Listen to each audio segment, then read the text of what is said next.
11वीं क्लास में आपके पास 3 ऑप्शन हो जाते हैं। पहला ऑप्शन हो जाता है आपका साइंस, दूसरा ऑप्शन कॉमर्स, तीसरा ऑप्शन आर्ट्स ह्यूमैनिटीज। तो इस वीडियो के माध्यम से हम आपको यही इन्फॉर्म करना चाह रहे हैं कि अगर 10th के बाद आप सब कंफ्यूज हैं क्या लेना है क्या नहीं लेना है। अब जिनको मेडिकल फील्ड में जाना है तो बायोलॉजी लेकर पढ़ते हैं, जिनको इंजीनियरिंग फील्ड में जाना है वो मैथमेटिक्स लेकर पढ़ते हैं। CMA हो गया, जैसे अकाउंटेंट हो गया, है ना, उसके अलावा टीचर हो गया, लॉयर एग्जाम दे रहे हैं उन बच्चों के लिए है कि 10th के एग्जाम देने के बाद 11वीं क्लास में आप क्या सिलेक्ट करने वाले हो।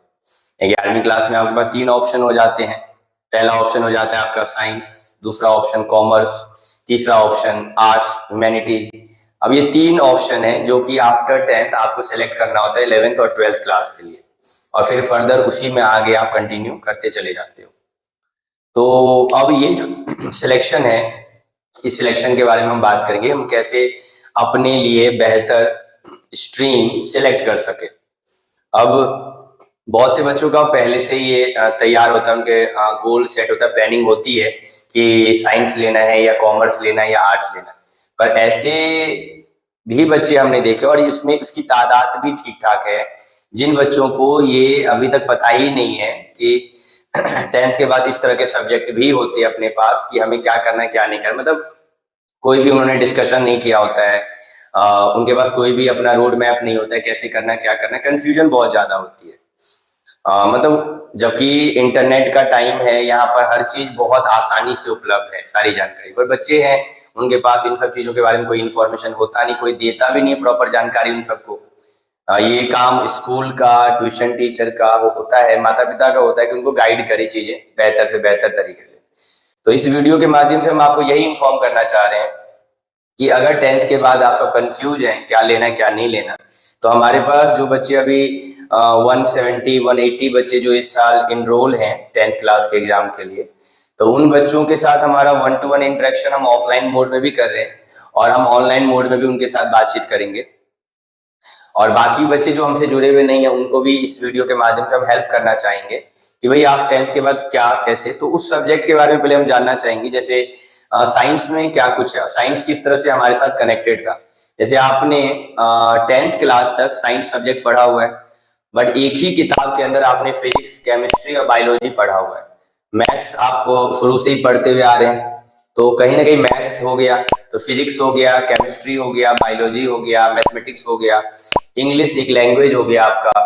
तो ये आपके पास टोटल मिला के 5 सब्जेक्ट हो जाते हैं। टोटल कितने सब्जेक्ट हो जाते हैं? ये 5 सब्जेक्ट। एक एक्स्ट्रा सब्जेक्ट के तौर पर आपको फिजिकल एजुकेशन, कंप्यूटर साइंस या कोई भी जो स्कूल में उपलब्ध रहेगा वो आपको चीजें उपलब्ध करवा दी जाती है छठा सब्जेक्ट के तौर पर साइंस में यही 5 है। अब जो बच्चे बायो नहीं लेते उनको मैथ मिल रहा है, जो मैथ नहीं लेते उनको बायो मिल रहा है, कोई कोई बच्चा है जो कि बायो और मैथ दोनों ही लेकर पढ़ता है। तो इस तरह से कॉम्बिनेशंस बनाए जाते हैं। अब जिनको मेडिकल फील्ड में जाना है तो बायोलॉजी लेकर पढ़ते हैं, जिनको इंजीनियरिंग फील्ड में जाना है वो मैथमेटिक्स लेकर पढ़ते हैं, इस तरह से होता है। आर्ट्स का भी सब्जेक्ट हमसे जुड़ा हुआ है, जैसे हम SST पढ़ते हैं, सोशल स्टडी, तो वहां पर जो हम सब्जेक्ट पढ़ते हैं सिविक्स के नाम से, जिसको हम आगे चल के पॉलिटिकल साइंस बोल देते हैं। उसके अलावा इकोनॉमिक्स भी एक हमारा सब्जेक्ट है, उसके अलावा हिस्ट्री, तो हिस्ट्री भी हमारे पास है, ज्योग्राफी तो हमारे पास ज्योग्राफी भी है। तो ये सब्जेक्ट भी आपने ऑलरेडी 10th लेवल पे, 9th लेवल पे पढ़ा हुआ है, जो कि आपको 11वीं में जो आप सेलेक्ट करते हो आर्ट्स स्ट्रीम को, ह्यूमैनिटीज को, तो ये चीजें आपको वहां मिलती है। अगेन लैंग्वेज के नाम पर आपका इंग्लिश है, संस्कृत है, हिंदी है, ये लैंग्वेज के तौर पे आपको आर्ट्स में देखने को मिलेगा। कॉमर्स में अब आते हैं, आर्ट्स का हो गया, अब कॉमर्स में आ जाइए। कॉमर्स में जो सब्जेक्ट के नाम आप सुनने जा रहे हो ना, ये आपके लिए नया होने जा रहा है ज्यादातर बच्चों के लिए। अब हम कुछ प्राइवेट स्कूलों में बच्चों को पहले से ही कुछ सब्जेक्टों के बारे में एक डिटेलिंग की जाती है, थोड़ा बहुत पढ़ाया भी जाता है एडिशनल सब्जेक्ट के तौर पर 9th-10th में, पर बहुत से स्कूलों में ऐसा नहीं है, मेजोरिटी स्कूल में।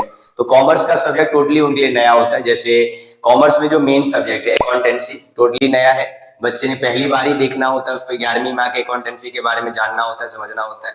दूसरा बिजनेस स्टडी, टोटली नया होता है। ये कॉमर्स के 2 सब्जेक्ट जो टोटली नए हैं। बाकी इसके अलावा इकोनॉमिक्स, ठीक है, आपने पढ़ लिया सोशल स्टडी के अंदर। मैथमेटिक्स ऑलरेडी पढ़ते हुए आ रहे हैं, नया नहीं है। इंग्लिश लैंग्वेज पढ़ते हुए आ रहे हैं। अब यहाँ पर कॉम्बिनेशंस बनाए जाते हैं स्कूलों में मार्क्स के अकॉर्डिंग। हर साल जो रिजल्ट आता है तो उसमें आगे से CBSE से अलग से क्राइटेरिया बना के दिया जाता है कि कौन सा बच्चा क्या सब्जेक्ट ले सकता है, क्या नहीं ले सकता है। और हर स्कूल में अलग अलग ऑप्शंस दिए जाते हैं बच्चों के कॉम्बिनेशंस बना के, पर कुछ मेन सब्जेक्ट होते हैं जो कि होते ही होते हैं। जैसे अगर हम कॉमर्स में हैं तो हमें बिजनेस स्टडी और अकाउंटेंसी कंपलसरी में मिलता है, वहां पर इकोनॉमिक्स, मैथमेटिक्स सब में ऑप्शंस दिए जाते हैं कॉमर्स के अंदर में। सेम आर्ट्स में आपको पॉलिटिकल साइंस और हिस्ट्री तो कंपलसरी मिल जाता है, ज्योग्राफी, इकोनॉमिक्स सब में ऑप्शन होते हैं आपके पास। देन आप साइंस में आते हैं तो साइंस में आपके कॉम्बिनेशन होते हैं, आप बायो ले सकते हैं, आप मैथ ले सकते हैं, बायो मैथ दोनों ही ले सकते हैं। इस तरह से चीजें, सब्जेक्ट की बातें हो गई है कि साइंस, कॉमर्स, आर्ट्स में सब्जेक्ट कैसे कैसे हैं और कितने सारे सब्जेक्ट हमारे 10th में है, और वही सब्जेक्ट आगे भी हमें कंटिन्यू होता है, बस अपग्रेड करके दिया जाता है चीजें। बाकी जो आपका कॉमर्स में सब्जेक्ट है वो आपके लिए नया हो जाता है। तो ये तो कुछ बेसिक इंफॉर्मेशन हो गया। रिजल्ट आने के बाद बच्चे ये सब चीजें स्कूल में जाकर अपना सब्जेक्ट सिलेक्शन कर सकते हैं। मैंने नाम बताया आपको ये सारी चीजों के बारे में। मार्क्स कितने होने चाहिए ये सीबीएसई हर साल अपना बताती है, पर बेसिकली आप इतना मान के चलिए कि आपको 60 प्लस ही आपके नंबर होने चाहिए सब्जेक्टों में। अगर आप आसानी से चाहते हो कोई सब्जेक्ट आपके मन मुताबिक मिले तो मिनिमम बता रहा हूं मैं 60 प्लस आप रख के चलिए। 60 से, क्योंकि ये बेसिक क्राइटेरिया 60 तो रहता ही रहता है, तो 60 से अगर ऊपर है आपके हर सब्जेक्ट में तो आपको आसानी होगी सब्जेक्ट सिलेक्शन में, ये मिनिमम बता रहा हूँ। बाकी 70, 75, 80, 85, 90 जितने ज्यादा मार्क्स होंगे उतना ज्यादा आपके लिए आसान होगा। आपके हाथों में ऑप्शन होगा कि आप क्या लेना चाहते हो, क्या नहीं लेना चाहते हो। नंबर आपके बहुत अच्छे नहीं होंगे तो फिर आपको रिक्वेस्ट करना पड़ेगा, स्कूल से परमिशन लेने पड़ेंगे, होगा नहीं होगा वो भी जरूरी नहीं है। तो ये अच्छे मार्क्स के साथ हम 10th पास करें, हम उम्मीद करते हैं आप मेहनत कर रहे होंगे इस तरीके की कि आपके अच्छे मार्क्स आए। बाकी अब बात करें कि सब्जेक्ट सिलेक्शन को लेकर, स्ट्रीम सिलेक्शन को लेकर हम क्या क्या चीजें, हम क्या रिसर्च करें, क्या सोचे विचारे, किस तरह से बात करें। तो बच्चों आपके पास जो कुछ व्यक्ति हैं जिनसे आप बात कर सकते हैं इन सब चीजों के ऊपर में, अगर अभी तक आपने सोचा नहीं है क्या लेना है तो सबसे पहले तो स्कूल के टीचर जो आपको पिछले लंबे टाइम से जानते होंगे, क्योंकि आप इस स्कूल में अगर फर्स्ट क्लास से हो तो फर्स्ट क्लास से लेकर 10th क्लास तक आप इस स्कूल में हो तो आपको बहुत गहराई से, बहुत बारीकी से टीचरों ने वहां समझा होगा, तो वो आपको अच्छा गाइड करने वाले हैं स्कूल टीचर। उनसे अलग से टाइम लेकर आप बातचीत कर सकते हो। दूसरा, आपको गाइडेंस मिल जाएगा आपके ट्यूशन टीचर से। तीसरा, आपको गाइडेंस मिल जाएगा अपने परिवार से, अपने परिवार में बड़े भाई बहनों से, माता पिता से गाइडेंस मिलेगा। चौथा, आपके दोस्तों से भी आप बातचीत कर सकते हो कि उनके पास क्या इंफॉर्मेशन है इन चीजों के रिगार्डिंग, स्ट्रीम सब के रिगार्डिंग, और ताकि बहुत सारी बातें सुनने के बाद हमारे माइंड में फिर अपने नए थॉट्स प्रोसेस चालू होते हैं, हम सोचने विचारने लगते हैं।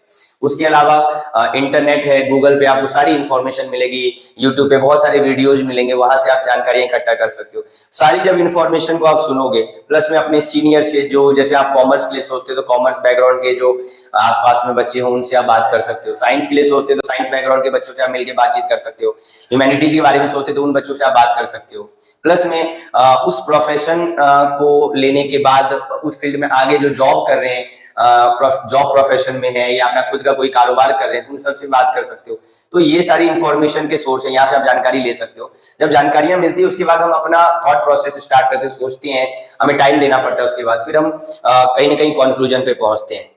ये पूरा एक प्रोसीजर है जिस तरह से आप कोई सब्जेक्ट के बारे में, एक दिन में कुछ नहीं होने वाला, आपको टाइम देना पड़ेगा। क्योंकि जब इतना टाइम देकर आप किसी सब्जेक्ट को सिलेक्ट करते हो ना, तो हम ये मान के चलते कि आप अपना बेस्ट उसमें दोगे ही दोगे, पर जल्दबाजी में, किसी के दबाव में, माता पिता के दबाव में, टीचर्स के दबाव में, दोस्तों के दबाव में अगर कोई सब्जेक्ट ले लोगे तो फिर उस केस में क्या होगा, उस केस में आपका खुद का इंटरेस्ट रहेगा नहीं, तो आप फिर बहुत अच्छा नहीं कर पाओगे, फिर एक एवरेज स्टूडेंट या बिलो एवरेज स्टूडेंट बन के रह जाओगे। तो हम चाहेंगे कि आप पहले बहुत अच्छे से जांचिए, चीजों को समझिए, सुनिए, बातचीत करिए, खूब सारा डिस्कशन करिए, तब जाकर। हमारे यहाँ पर क्या, हम ये ऑप्शन भी देते हैं बच्चों को कि भाई आप कोई भी स्ट्रीम लेने से पहले आप अलग अलग क्लासेस में बैठकर देखिए, उन सब्जेक्टों को 1, 2 क्लास, 5 क्लास, 10 क्लास पढ़ के देखिए, आपको कैसा फील होता है, उसके अकॉर्डिंग आप डिसीजन लीजिए।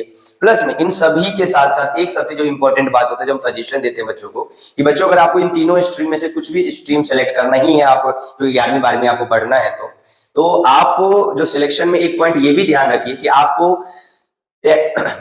अपने लाइफ में after 12th, after graduation, post graduation आपको करना क्या है। आपको खुद अब जॉब करना है कहीं पर, या अपना खुद का कोई प्रोफेशन फॉलो करना है, या किसी भी और फील्ड में कुछ अपना बिजनेस करना है, तो ये उस आधार पर भी सब्जेक्ट का सिलेक्शन होता है। क्योंकि अगर हम बहुत जो normally day to day life में जो हम कुछ चीजें सुनते हैं, जैसे मेडिकल लाइन मतलब डॉक्टरी की लाइन हो गया, इंजीनियरिंग लाइन हो गया, जैसे सीए, सीएस, सीएमए हो गया, जैसे अकाउंटेंट हो गया, है ना, उसके अलावा टीचर हो गया, लॉयर हो गया, इस तरह के जो कुछ कॉमन है ना, ये कॉमन है, ये सबके मुंह पे होता है, ये आपको सजेशन सभी लोग देते हैं, ये सभी सजेशंस आपको ये प्रोवाइड करेंगे। बट कुछ ऐसे भी चीजें हैं, मतलब ऐसे भी प्रोफेशन हैं, ऐसी भी जॉब है, ऐसे भी सेगमेंट सेक्टर्स हैं जिसके बारे में बहुत लोग बात नहीं करते खुल के, और वो पब्लिक डोमेन में बहुत ज्यादा नहीं है, पर उस तरह की चीजें भी आपके माइंड में आता है, तो उसके अकॉर्डिंगली सब्जेक्ट का सिलेक्शन होता है। बड़ा कंफ्यूजन होता है कई बार कि बच्चा सब्जेक्ट अगर कॉमर्स ले रहा है, उसको सीए करना है। एग्जाम्पल के लिए हम एक एग्जाम्पल लेंगे, ज्यादा नहीं, एक एग्जाम्पल लेते हैं। आप किसी बच्चे को सीए करना है, तो सीए करना है, तो सीए करने के लिए बहुत बेस्ट क्या है कि हम कॉमर्स लेके पढ़ें, और तो हमारे लिए बहुत आसान रहेगा कि हम सीए का एंट्रेंस एग्जाम फाउंडेशन क्लियर कर सकें और आगे हमारी मजबूती ज्यादा रहेगी। पर कोई बच्चा कहता है मैं साइंस लेकर 12वीं करना चाहता हूँ, देन आफ्टर मैं सीए की लाइन में जाना चाहता हूँ, कोई दिक्कत नहीं है, कर सकता है। बट इस तरह की ये कंफ्यूजन रहता है बच्चों के अंदर कि क्या अगर सीए या सीएस, सीएमए करने के लिए क्या कॉमर्स ही बेस्ट है? कॉमर्स बेस्ट है, बट कॉमर्स ही सिर्फ है ये नहीं कहा जा सकता। यहाँ पर अब आप साइंस लेकर पढ़ के 12वीं करो, बाद में आपके मन में आया, या आर्ट्स लेकर आप 12वीं कर रहे हो और आपके बाद मन में आ रहा है कि मैं सीए करना चाहता हूँ, आप कर सकते हो, बट आपके पास वही है कि मेहनत आपको ज्यादा करनी पड़ेगी कॉमर्स वाले के मुकाबले। क्योंकि जो सीए या सीएस या सीएमए जो सब्जेक्ट है वो कॉमर्स को ध्यान में रख के बनाया गया है, तो वहां पे जो चीज, जैसे हम अकाउंट्स पढ़ते हैं, बीएसटी पढ़ते हैं, इकोनॉमिक्स पढ़ते हैं, मैथमेटिक्स पढ़ते हैं, ये चीजें आपको वहां पर मिल जाती है। पर जो आर्ट्स बैकग्राउंड के, उनमें से बहुत सारी चीजें उनके कनेक्शन में नहीं होते, टोटली सब नया हो जाता है, तो बहुत मेहनत करनी पड़ जाती है। ये सिर्फ एग्जाम्पल बताया है कि अगर हम मुझे आगे क्या करना है उस चीज को ध्यान में रखकर अगर हम निचले स्तर पे 10th के बाद की सिलेक्शन करें तो और ज्यादा बेहतर तरीके से हम चीजें कर पाएंगे अपने लाइफ में। तो ये कुछ है, मैंने सजेशंस हैं, कुछ इंफॉर्मेशंस हैं, मुझे उम्मीद है कि आपको ये काफी हेल्पफुल रहेगा आपके लिए सारी बातें। बाकी और भी अगर किसी तरह की कोई भी समस्या है तो आप कमेंट करिए, हम आपको जरूर गाइड करेंगे उसके ऊपर दूसरा वीडियो बनाकर। बाकी जो ऑफलाइन मोड में जो बच्चे मुझसे जुड़े हुए हैं वो डायरेक्टली भी मुझसे सवाल जवाब कर सकते हैं, हम और डिटेल तरीके से आपको बताएंगे। बहुत बहुत धन्यवाद।